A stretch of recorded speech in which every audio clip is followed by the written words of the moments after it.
Tapos okay, as in, nakakalinis siya. Ano naman, di ko alam. Ay, ito na naman ako eh.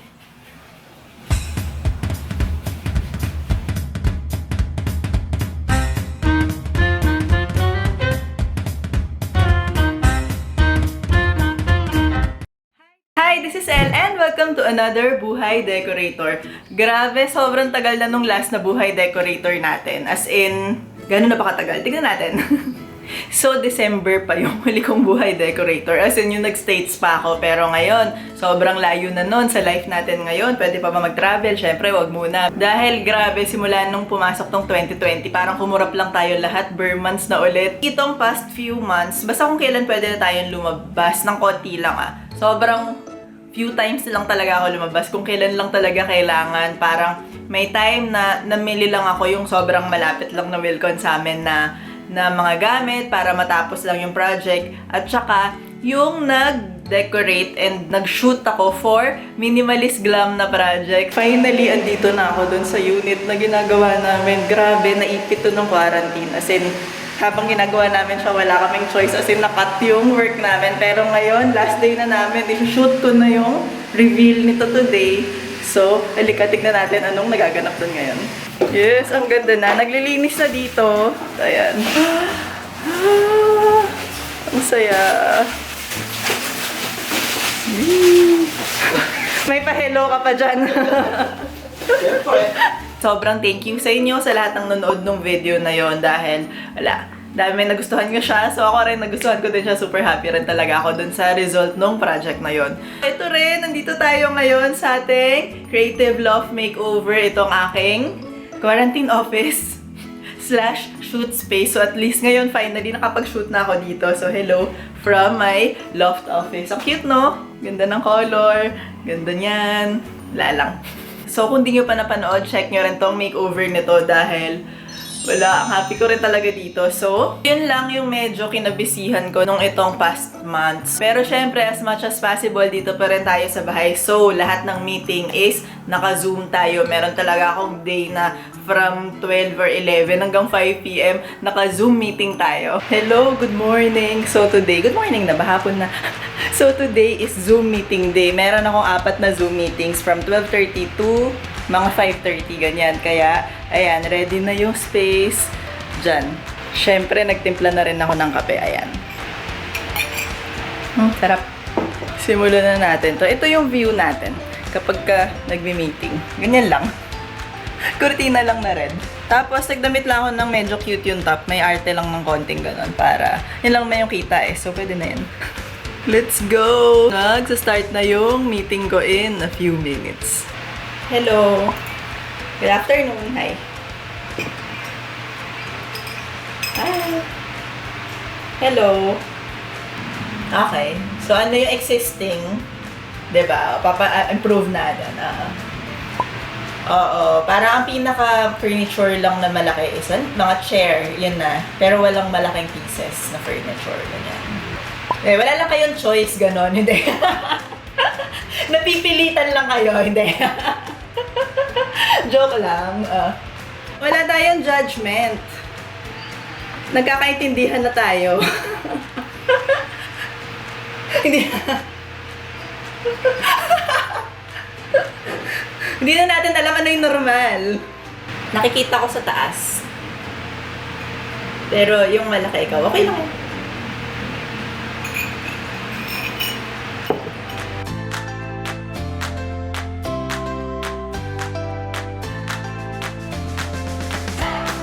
Actually, na-enjoy ko rin naman yung mga meeting na sa Zoom lang kasi syempre tipid tayo sa pang-grab, hindi na kailangan mag-ready, tapos tipid sa time. Di ba parang sa isang buong araw, nakapag 4 or 5 meeting ata ako noon, pero kung lumabas tayo, mga 2 lang siguro yung magagawa natin noon. Merong araw, siguro sabihin natin 2 weeks ago, na meron akong kailangan bilhin. Kasi parang actually, naghahanap talaga ako ng vacuum dahil yung lumang vacuum namin parang masisira na. Tsaka, desaksak din ang hirap mag-ikot dito sa bahay. Mas gusto ko talaga ng wireless na vacuum. Tapos, nung nandun na ako sa app, nag-check na ako ng vacuum, nagtingin ako, ano pa kayang kailangan kong bilhin? Tapos medyo na-carried away ako. Ang dami kong shinaping kung ano-anong binili ko. Wala lang, parang feeling ko kailangan ko ng retail therapy. Retail therapy talaga. Ang mga binili ko naman is mostly yung mga kailangan. Talaga lang. So, ito, mag-unboxing muna tayo ng mga shinaping natin. Ang dami kong in-order na kung ano-ano. So, ngayon, unti-unti na silang dumadating. And na-unbox ko yung mga dumating ngayon. Ito, cute to. Alam ko ito yung parang coat rack. Pero sabitan ko siya ng bag or yung mga damit na gagamitin ko pa.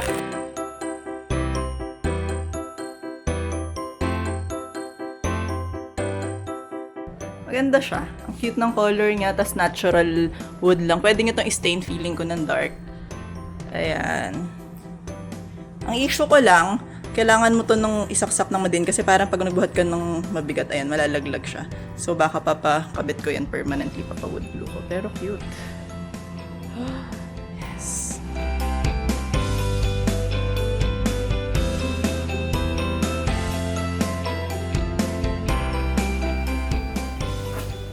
Share ko yung mga items na dumating today. Super happy ako.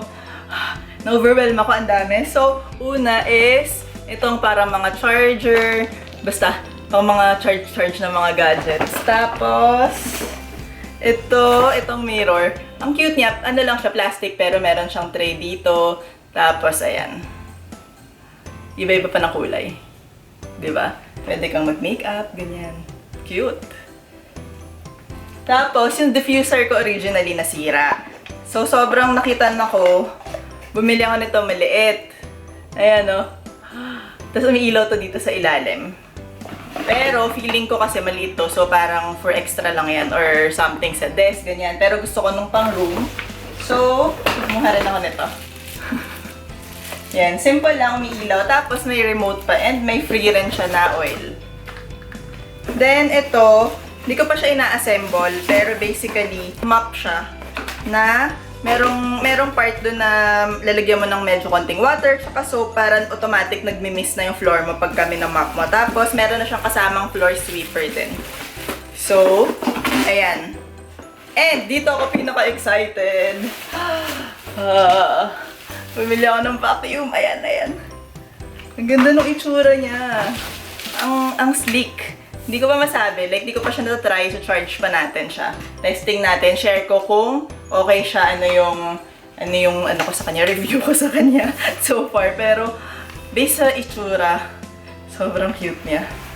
So, ayun lang ang ating unboxing for today. Sobrang happy ako sa mga shinaping dun sa vacuum. Like, sulit siya for me. Parang 3,800 something siya. Tapos, okay naman siya. Ang gaan niya. Tapos, nakakalinis siya talaga. As in, wala, natuwa ako sa kanya. So, hopefully, magtagal siya talaga. Pero so far, sobrang love ko siya. Pati yung mga ibang shinaping. So, lahat ng mga pinamili ko, yung mga pinakita ko sa inyo, lalagay ko na lang yung link sa description box kung gusto nyo bumili. Kung gusto nyo rin mabudol, katulad ko, ayan, nandyan lahat ng link na yon. Pero, yun, so far, happy ako sa kanilang lahat. And, isa pa sa pinagkaabalahan ko nitong nakaraang linggo is walang kinalaman sa Buhay Decorator. Pero baka lang meron sa inyong interesado and gusto siyang i-try. Nag-DIY rebond ako. O, tignan nyo. Diretsong-diretso yung buhok natin ngayon. So, bumili lang ako ng parang L'Oreal Extenso. And ayun, ginamit ko siya sa aking hair. So, try ko na tong rebond na home DIY. Ito na.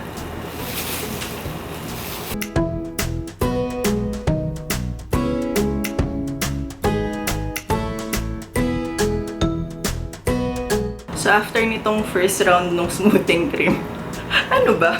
Beauty vlogger.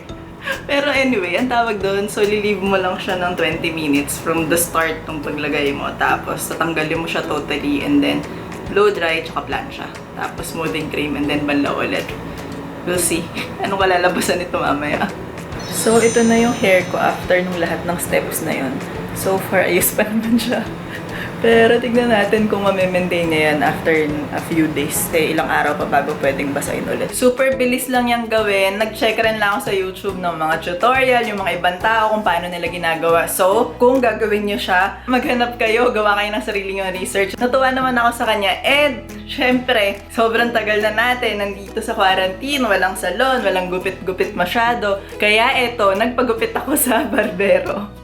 So basically kasi, yun, kakilala namin ng family nila Yusef, yung barbero na yun. And nung quarantine, nag-home visit siya para dun sa mga bata, nagpapagupit din sila doon. And ngayon, nakisabay ako dahil parang, okay, rebonded na yung hair ko, pero ang gulo-gulo dahil hanggang dito. Tas wala lang. So, ayan, ni-straight na natin siya. I love it. Thank you, kuya, sa aking bagong hair. And of course, ang pinaka-important update ko ngayon sa inyo is yung pamimili natin ng winner para sa Decor You Happy. Grabe, sobrang thank you. Ang daming nag-send ng email. Parang nasa 1,500 plus na ata ngayon or more. So, ayun. Ang dami nyo. Hindi pa namin na-check lahat. So, eto, tignan natin yung mga emails nyo. Basically, meron din ako ang assistant dahil hindi ko naman kaya to i-check lahat. So, naglagay kami ng label tsaka category. Tapos yun, pinasort ko lang yung mga emails kasi sobrang dami nga. Tapos yun, titignan natin sila. Eto, tignan nga natin. Ang overwhelming mag-check lahat ng emails. Pero hindi naman in a bad way. Like, talagang pag tinitignan ko, sobrang dami yung deserving ng free makeover. Tapos para ako, gusto ko na siyang simulan agad para at least makarami-rami tayo. At least marami sa inyo makatanggap ng free makeover. Pero at the same time, syempre, sa panahon ngayon, kailangan natin maging careful kung kailan kami pwedeng lumabas, ano ba yung plano natin. So, ang plano natin is, ito yung timeline ko for now. By this month, pipili na kami ng winner, ng isang winner. Hopefully, makastart tayo ng makeover by end this month or early next month. Pero, ayun, by next month, dapat mapakita ko na sa inyo, makapagpalabas na tayo ng isang makeover. Tapos, syempre, the coming months, magkakaroon din tayo ulit. Tignan muna natin. Pero, ayun, sobrang thank you sa inyong lahat na nag-send ng email. As in, thank you. Yun, hopefully nagustuhan nyo tong video natin ngayon. If you did, please like this video and do subscribe to my channel for more home makeovers, design tips, design advice, and you may also follow me on Instagram. Until next time, bye!